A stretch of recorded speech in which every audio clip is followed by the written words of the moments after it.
Hello, I'm Richard Vobes.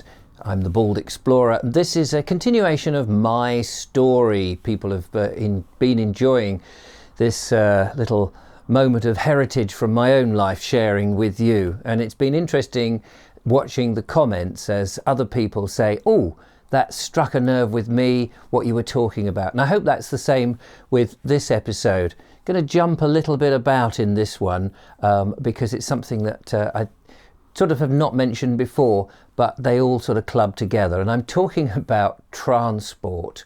So when I was a kid, I used to love cycling. I used to go out with my mates, cycling all round. You could do all that. There was no problem. Got my cycling proficiency test. Very, very happy to get that. Push bikes were pretty much all the rage, really, for us kids. And when I was, I suppose when I was about 10, 11, my father and mother got divorced, and my dad lived in Guildford, in Merrow, just outside Guildford for a while. And as I was growing up, the only way I could get to see him was to cycle to him. So when I was in my early teens, probably when I was 12, 13, I started to cycle to see my dad in Guildford. It's about 20 miles. He moved from Guildford to Godalming, similar sort of distance from Horsham, where I was living. And I didn't really think twice about it. It's funny, I think nowadays kids would think that's a long way to cycle. But back in those days, I used to get onto the, the A284 and cycle up on the main road to Godalming, see my father, have a day with him. If I was very lucky, Dad would say, I'll give you a lift halfway home. So we'd put my bike in the back of the car, and then he would drive me 10 miles and then drop me off so that he only had to do another 10 back to his house, and I would cycle back. So some days I would do 40-mile round trip. Other days I would just do the 30 miles. But I was fit. Didn't really think about it. I wasn't into sports or anything like that. It was just the cycling. And I didn't particularly have a very good bike. It was just 3-speed, as I remember. And I didn't do cycling as a sport. I just got on my bike and used it to get from A to B. I also used to cycle down to see my granny, who lived in Worthing at the time. And so that again was another 20 miles. Used to take about 2 hours to do the 20 miles. It would take about 10 miles an hour must have been the average speed I was travelling as a kid. And I would get on there and go on the dual carriageway of the A24 down to Worthing, see my granny. Often I would stay on those occasions, so that was only 20 miles a day, and then come back again. When I met my friend Nigel Cooper, who played Cosy in Snug and Cosy, the kids' TV series that I will tell you later on about. He lived in East Preston. And so that, again, was similar sort of mileage, 20, 21, 22, something like that miles. And occasionally, I think on a couple of occasions, I would cycle down. I did used to go down on the train to see him. I was in my mid-teens by then, mid to late teens, but I would still cycle down. I loved the bike. It was a way of being free. You just get on the bike and off you go. You know, take a puncture repair kit with you, and that's all you needed. Of course, as I got older, I wanted to learn to drive, like we all do, and I learnt to drive in my mum's car. With my mum. She was very kind to assist and give me some basic lessons, and then I did have lessons. But of course, when it came to the test, you could use a test car, but I was worried about that, so I thought I would take the test in Mum's car. Now, as I remember, the car it was, I think, was an Austin Countryman. Couldn't tell you the number. It was a long time ago. I was 17, and I was going to do the test, and as it happened, I went to the opticians about 2 or 3 days before the test, and they got me to read the test card that said, oh, well, if you're doing the test, you better read this to make sure that you can pass. So I read the numbers. Well, I couldn't see them properly. And I thought, oh, and the optician said, well, you know, unless your eyes are up to spec, you won't be able to pass the test. So, of course, I ordered some glasses. Now, back in those days, to get a pair of glasses took at least 7 days, and the test was like 2-3 days away. So I started to panic, and I went to work. At the time I was working in a printing company, and the boss there, very kindly, he said, try my glasses. Well, his prescription was totally different. I don't know what, I think he used his glasses for for long-sightedness, I think, because I put them on, I couldn't see anything. It was in fact worse. So I was panicking, and I started to think, you know, as a young novice, what's the word I'm looking for? Somebody who was, you know, a bit ignorant of things. And I thought, there's no point doing the test. I got quite depressed about it. I was looking forward to doing the test until I'd been to the opticians. And my mum said, look, it's been booked. You may as well turn up, even if they take you out into the car park and you read, because the first thing you do is read the license plate to check your eyesight. Even if you get that far, you may as well go. Well, it was in Guildford. So we drove 20 miles up to Guildford, and my mum waited, and because I was driving in her car, which of course I was insured to do. And I waited and waited, and then this very official looking bloke came out with a clipboard and said, you know, come with me. I got up, came with him. We went out into the car park, and fortunately it was a small car park, and he said, oh, can you read that car over there's number plate?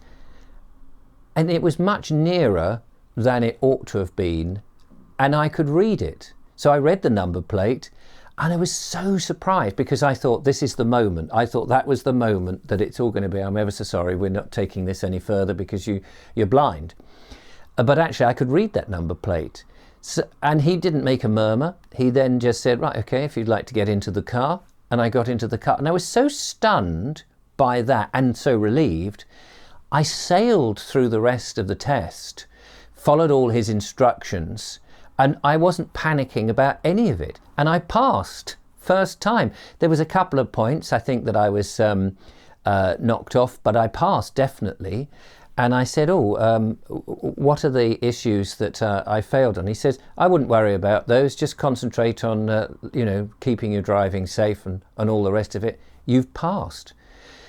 Of course, I was so relieved, and I was absolutely happy about that. And as a result, of course, I was then able to take the L plates off and drive Mum's car when she let me all over the place, which was a joy. As I remember it, the Austin Countryman, if it was an Austin, I remember it had Countryman on it, had this massive steering wheel, very thin, big, round, almost the size of the wheels of the car, as I remember. It was hilarious, really.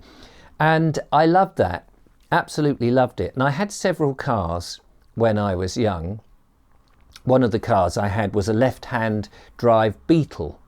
Now this was much further down the line, but it was a very tight car. I remember squeezing my friends into it, and we were all sort of hunched up. I wasn't very used to driving on motorways at the time, and I remember we were going to Southampton, I think, to go skating.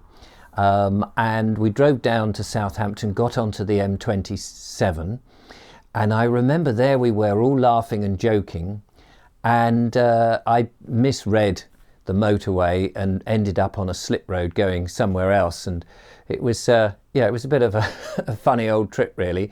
At one time I remember with this left-hand drive Beetle turning corners, you had to be a bit more sedate on the corners, wider corners, because if you turned too sharply, I remember there was about 3 of us in the car, and I turned this corner somewhere and the whole car nearly went over.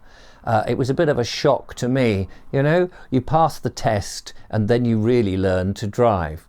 But my first car was a Morris Traveller, a Morris 1000 Traveller. I absolutely loved the Moggies. And a girl who I had a huge not fling, but a love for, that was what is it they say, unrequited love. She didn't really fancy me, but she was friendly, you know, she was a lovely girl. Her mother drove an open top Moggy, and I just loved it, and I loved them when you saw them in the old films.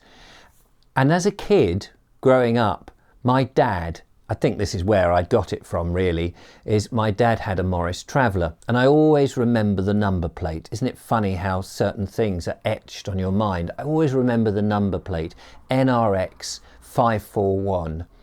And whenever I write a script, and when I was writing those scripts, and when I was telling you about in a previous video, as I was writing TV scripts or trying to write them, or submitting them, I would, and anyone had a number plate, and there was a reason for people to sort of remember the number plate in the script, I would always quote that old number plate. And again, that's sort of one of the reasons I suppose it continually sticks in me. It's very much a mark of my childhood, NRX 541 on this old Morris Traveller. Now that was a grey Morris Traveller. My first car that I bought from a friend who was a bus driver and ran a bus company, whose name was Hugo, lovely chap, very generous chap, who I based a character on him in one of my scripts that I was writing that never got made. Well, it's not got made yet, but you never know. These characters still live in my head. Anyway, I bought from him a Morris Traveller. It was a green Morris Traveller. I later, just on a footnote here, I wrote a book, and we'll talk about my writing of books and things much later on, called The Ghost Detective. And the Ghost Detective in this book drives a white Morris Traveller. That, you know, any excuse to put a Morris Traveller in. Now, as the Bald Explorer, I would love to be driving around in a Morris Traveller. That would be my dream car, to have a Morris Traveller that I could drive around. I have nowhere to put it, if I could even afford one, and they don't go fast enough. The Morris Traveller that I had, top speed was 45 miles an hour, and it trundled along, but that didn't matter. There was no radio, it had the great big speedo, it was very basic on the inside, a long stick with a little ball of a gear stick. It was fantastic. And I think, if I remember rightly, this one had the little indicators that popped out. They sort of hooked out like that and would flash. It was just beautiful. I loved it. It was fantastic. But I only had it for 3 months. I was living in Horsham at the time. This was the time when I had moved back from Petworth, that I'd run away when I was 18, and I had the terrible moped. I'd moved away from Petworth, and I'd come back to Horsham, stayed again with my mum, made up our differences, and I was helping a friend who also worked at the old print company, who was setting up her business. And I think I mentioned that in my previous one, buying a Multilift 1250. So I was at that point. Well, my mum, who was living in the house that mum and dad had. When dad left, she stayed in the house to bring up the kids, but it came to a point where she had to sell the house. Dad wanted his half of the house, and mum actually wanted to go round the world with the money that she made on the sale of the house. And I had to move out, because I was obviously had to, I was growing up. I was in my early 20s, very early 20s, so I had to move out. And I had arranged to stay with Dad, who was now living in Goring, the house that actually has just sold. Oh my goodness, that's been a nightmare, but we'll talk about that on another occasion. So I was moving down to stay with Dad, with my Morris Traveller, with all my belongings, including a crock pot, a slow cooker that my mother had given me.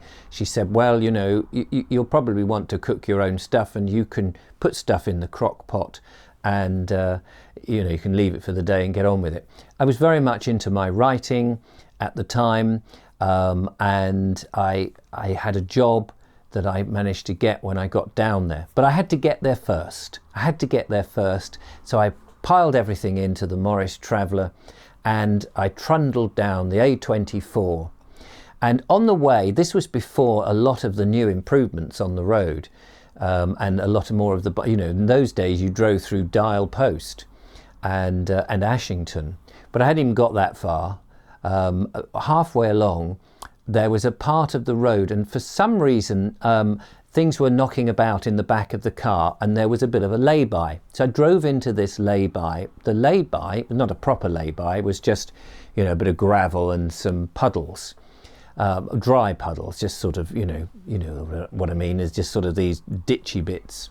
Anyway, I drove into that, didn't think much more about it, packed up what was loose, got back in the car, carried on driving.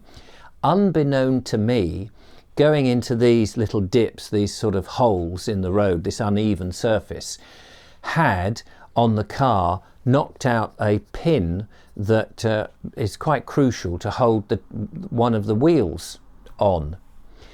I came down the last bit of the A24 before reaching Worthing. I was so close, I was like 2.5 miles from my dad's place, maybe 3. On this stretch, just about to pass, I think it's the White Horse pub, on the bypass round Findon. And all of a sudden, my near side front wheel collapsed. And the car veered across the road. So it went across one carriage so I was on the inside carriage, went across to the outside carriage and went into the reservation. Now, fortunately, or unfortunately, it depends how you look at these things, there was a tree in the path of the vehicle. That prevented me from going on to the other carriageway where the oncoming traffic was, in which I could easily have been hit by other vehicles. But as it was, I careered with no ability to steer because the wheel was now like this instead of upright, and smacked into this tree. The windscreen smashed, and at the same time I went through it, so I didn't actually hit the glass. Now, the Morris Traveller was exempt from having a safety belt, so I went through the windscreen, not completely, I mean just sort of arms and head, and part of me was on the bonnet as I'd sort of come up, because it was a fairly hefty thud. I was wearing glasses at this point because obviously now I was aware that I needed prescription glasses. They had disappeared, and to cap it all, this crock pot that my mother had given me had flown from the back of the vehicle, and along with a number of other things, but this particular bloody thing came flying as the car made impact with the tree and bashed me on the back of the head. So I was somewhat stunned. Obviously other cars stopped, and I was somewhat stunned, and I remember people coming over to me and going, "You all right, mate? You all right?" And I was going, I can't see anything. I've lost my glasses. That seemed to be the most important thing in that moment of shock, that I couldn't see my glasses. Fortunately, I walked round and then I did actually find them, or somebody gave them to me. And then I looked at the car, and to my horror, this beautiful car, and anyone who knows what a Morris Traveller looks like, this beautiful bonnet with this character shape was smashed up completely, and the car was a write-off. Well, the police came and they went round and they said, "Right, mate, driving a car in a dangerous condition, that's bad. You've got, I notice you've got 3 bald tyres. We won't mark all of those bald tyres. We'll just do you for 3. So I got three points knocked off my licence for this. The irony was, 3 months ago when I bought the car, it had passed on its MOT. I hadn't driven it that much, and I have a feeling that, and I can't prove this, that when it went through its MOT, those tyres either were overlooked because they knew the owner, or they were just right on the very extreme then, and somehow it got past. Quite why the car was in a dangerous condition, I don't know. It was an old car, but possibly they just made this assumption, because they made the assumption on the roadside. They didn't, because they saw the collapsed wheel, I assume they just thought, well, you know, must have been in a dangerous condition if the wheel can just collapse. But I think it was going through this uneven surface that had knocked this pin. Well, somebody told me later on that is a thing. Anyway, so there we go. That's my car stories, and it was such a shame. And it was scrapped, the lovely car. Such a shame. Anyway, sorry, this has been a bit longer than normal.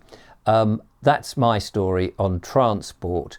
Stuck now in Goring, living at Dad's without my vehicle. I was absolutely devastated, as you can imagine. I will carry on my story in a future episode. Do tell me about your first car, whether you used to cycle, how you got by. Be fascinated to read all of that. Put it in the comments below. But in the meantime, thanks for watching, and I'll catch you on another video. Don't forget to follow, like and subscribe, become a patron, support what I do, and I'll see you next time. Bye bye for now. Bye bye.